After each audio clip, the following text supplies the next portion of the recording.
Assalamualaikum warahmatullahi wabarakatuh. Perkenalkan, saya Sadi Satria. Saya Almi Hidayatullah. Kami akan membacakan tempat wisata di Kabupaten Ogan Ilir. Kabupaten Ogan Ilir merupakan kabupaten di wilayah Sumatera Selatan yang sudah menjadi opsi tujuan berlibur bagi segelintir wisatawan. Dengan Indralaya sebagai pusat kota Kabupaten Ogan Ilir seluas 2,3 km persegi ini adalah salah satu daerah jarang terekspos tetapi menarik untuk dieksplorasi. Hal tersebut tak lepas dari ragam variasi wisatawan. Wisata Ogan Ilir ini sokong penuh oleh potensi pesona alam dan keberadaan area rekreasi buatan yang tak cukup banyak. Lebih penting lagi, kabupaten yang terkenal lewat julukan penghasil karet terbesar di Sumsel ini punya jalan tol dan angkutan umum yang memudahkan mobilitas wisatawan.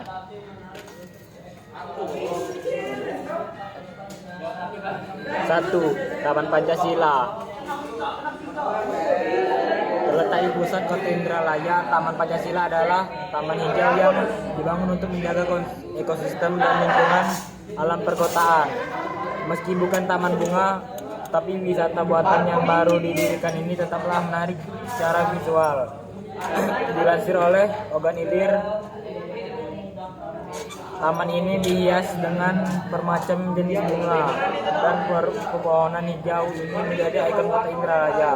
Untuk menyenangkan hati para pengunjung yang didominasi warga lokal, dibuat juga kolam air mancur dan lumpur di tengah area taman.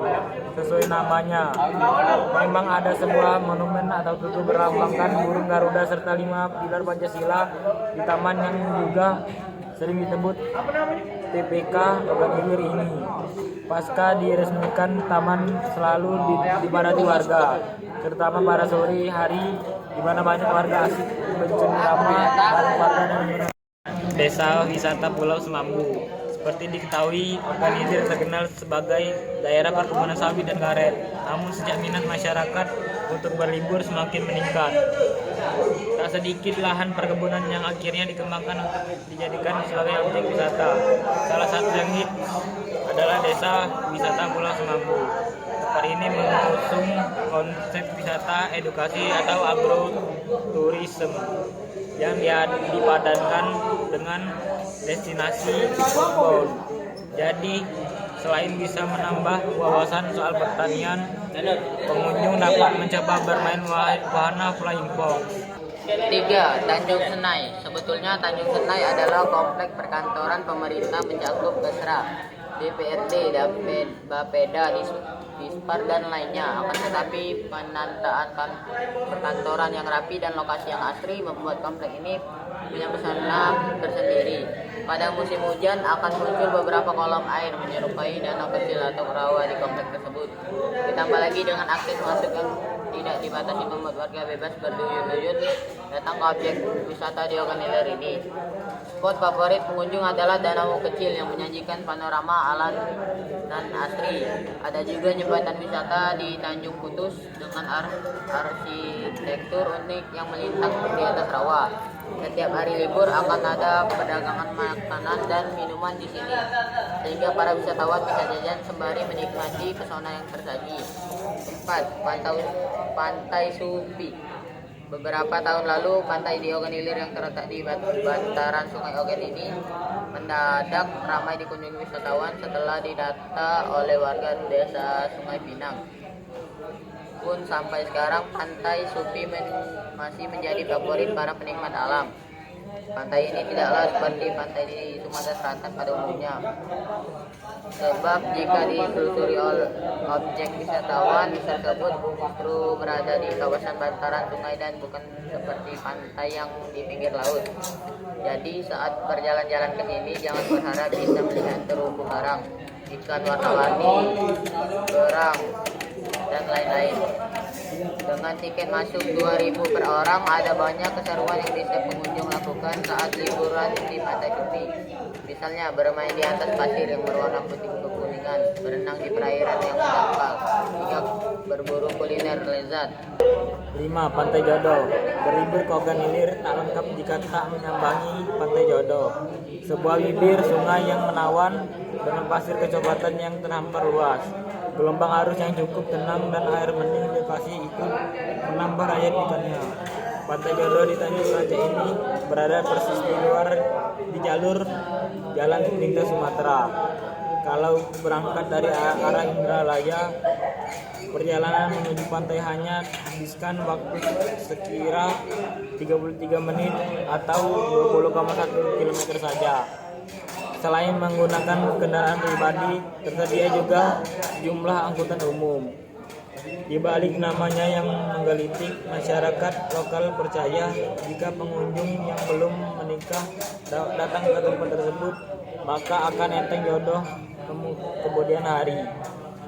Boleh percaya atau tidak, tetapi cerita rakyat yang menyertainya membuat objek wisata ini semakin spesial. 6. Kebun Raya Sriwijaya.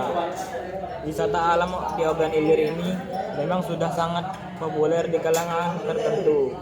Karena Kebun Raya Sriwijaya adalah area konservasi, tempat penelitian dan juga sarana wisata sains yang dikembangkan oleh Pemprov Sumatera Selatan. Terletak di Desa Bakung, Jalan lintas Palembang, Muara Enim, lahan botani Sumatera Selatan seluas 100 hektar ini terdiri dari taman tematik hias, embung konservasi, vegetasi, tanaman herbal atau obat, dan bermacam jenis tumbuhan yang lahan basah. Area konservasi ini juga menjadi bagian dari Agro Technopark 2 atau ATP, sehingga wisatawan dapat menjelajah dua tempat tersebut sekaligus. Untuk memasuki kawasan, pengunjung harus mendaftar terlebih dahulu melalui online atau langsung di pos jaga. Wow, tak butuh waktu lama untuk bisa tiba di destinasi satu ini. Pasalnya Danau Teluk Seruwo terbilang sangat dekat dengan Indralaya, bagaimana tidak cukup berkendara selama 3 menit saja. Sudah tiba di danau cantik yang memiliki warna kebiruan. Setibanya di lokasi, danau jernih berwarna biru dan sarana wisata yang lengkap akan menyambut pengunjung. Lantaran backgroundnya begitu memukau, tempat ini sangat bagus untuk hunting gambar sehingga sering dipakai untuk foto prewedding, terutama pada musim liburan Idul Fitri, Natal, dan Tahun Baru. Berjubel pengunjung akan memadati tepian danau. Wajar saja pesona alam yang disajikan serta keindahan alam yang terhambar membuat wisatawan bolak-balik berkunjung ke tempat wisata di Ogan Ilir ini. 8. Kampung Warna-Warni Burai. Jika ingin melihat kampung warna-warni, maka Desa Burai menjadi tempat rekreasi selanjutnya dibandingkan spot lainnya. Desa di Tanjung Batu ini memang menampilkan atraksi memukau. Setiap rumah warga dicat dengan spektrum warna berbeda sehingga tampak unik. Berdasarkan sisi sejarah, wisata ini semula adalah perkampungan kumuh. Sebagian besar masyarakat hidup dalam garis prasejahteraan. Munculnya program Kampung Warna-Warni yang dipelopori oleh Willy Sandi berhasil mengubah citra tersebut. Selain menengok Kampung Warna-Warni, pengunjung juga bisa menyusuri sungai di samping Desa Burau. Sungai sepanjang puluhan kilometer ini menyimpan banyak ikan. Bagi yang hobi memancing, rugi jika tidak meluangkan waktu di sini. Taman Wisata Kebun Sibunai. Di awal tahun, Taman Wisata Kebun Sibunai resmi dibuka untuk pengunjung. Tak cuma mengandalkan alam saja, pengelola juga menawarkan program edukasi edutur kepada wisatawan, yaitu wisata pertanian, perikanan, perkebunan, dan peternakan. Bagi wisatawan yang berencana menyenangkan keluarga dan mengajak mereka holiday kemari, sama sekali tidak akan menyesal.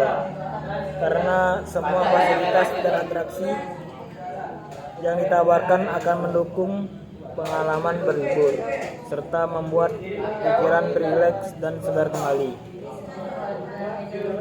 11. Masjid Habajumi Wahab. Sebagian orang Palembang mungkin kenal dengan sosok Bajumi Wahab, seorang usaha kaya raya yang punya banyak harta peninggalan selain rumah dinas Bari di kota Palembang. Di Ogan Ilir juga terdapat sebuah masjid yang kini menjadi tujuan wisata religi, yakni Masjid Habajumi Wahab. Mengenai masjid megah kebanggaan warga OI Ini arsitekturnya memang tak pernah bosan untuk dilihat, ditambah lagi dengan area sekelilingnya yang hijau dan asri. Tujuan pengunjung ke tempat ini pun tak lagi hanya beribadah, tetapi mengagumi keindahan masjidnya. Beroperasi di Jalan Lintas Timur Palembang dan Lampung, Masjid Putih dengan satu kubah ini acap kali disinggahi para pemudik beristirahat. Dengan arsitekturnya masjid bergaya Arab dan Eropa, dan seorang pun mau berkedip setelah melihat bangunan tersebut. 12. Danau Teluk Putih. Danau Teluk Putih adalah danau musiman yang hanya ada ketika memasuki musim penghujan. Terletak di Salatiga, danau ini dapat diakses melalui jalan KH Muharun. Jarak tempuh Indralaya ke wisatawa alam ini cukup singkat, hanya kurang lebih 1,7 km. Pinggiran danau ini diiringi oleh perpohonan sehingga udara di sekitar selalu sejuk dan dingin meski cuaca sedang panas. Di beberapa titik dibangun gazebo atau pondok yang biasanya digunakan wisatawan untuk bersantai. Di sini ada pula restoran terapung dan wahana BBB-kan. Itulah tempat wisata di Kabupaten Ogan Ilir. Sekian dari dari kami. Wassalamualaikum warahmatullahi wabarakatuh.